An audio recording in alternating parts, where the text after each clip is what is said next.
assure you that I will not return you back to war again. Let us all work together to recover the lost decade and put our country back to the path of development in this new decade. I asked Jan Pospisil, a research director at the Austrian Study Centre for Peace and Conflict Resolution, if there's much to celebrate as South Sudan marks a decade of independence. On the one hand, there is, for the simple reason that it is an amazing achievement that South Sudan is independent. It's just the third country that kind of split after colonialism in Africa. So it is an amazing achievement to have the country independent. But of course, as your question implies, the challenges are huge. And the country has gone through a very violent civil war, basically 6 of 10 years of its independence. So the challenges are still remarkably high and very difficult. Well, some say South Sudan faced huge challenges, like a legacy of war led by political rivals, without a united vision for the country that have not been addressed. What will it take to overcome these challenges? Well, as you say, I mean, a common decision to be willing to bring this country forward, to have a sustainable pathway towards good governance, towards using the vast resources that are there for the benefit of the country would be something. Though what has to be said that all those currently in political leadership positions are still the same that fought a decade-long civil war, and they are used much more to warfare than to politics and especially policy.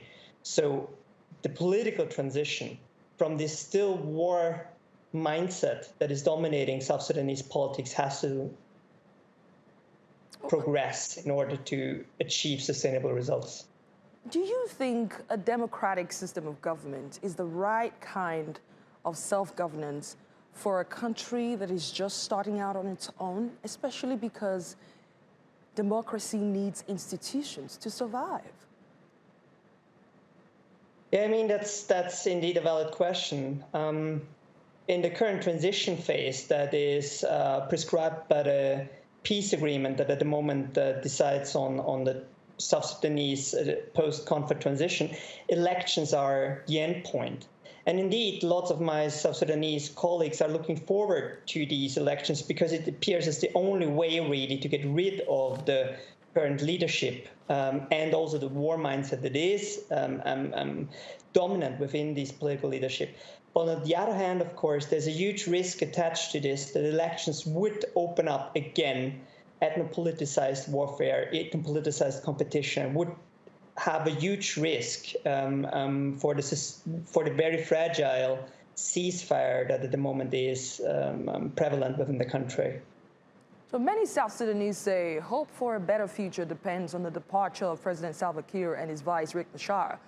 What are the chances of this happening? Well, the chances are better than one might think, but not necessarily because they would step down, but more because of health issues and other elements. There is long-standing rumors that President Kiir is seriously sick and might not be able to rule the country for another decade or so. You can never tell, but the problem is still, if these figures would step aside, there is hardly anybody else who would take over and really change the course of South Sudanese politics. So there needs to be a broader culture shift in politics, as well as you mentioned before, sustainable institution building of institutions that are responsive, inclusive, and democratic. Jan Pospisil, Research Director at the Austrian Study Centre for Peace and Conflict Resolution.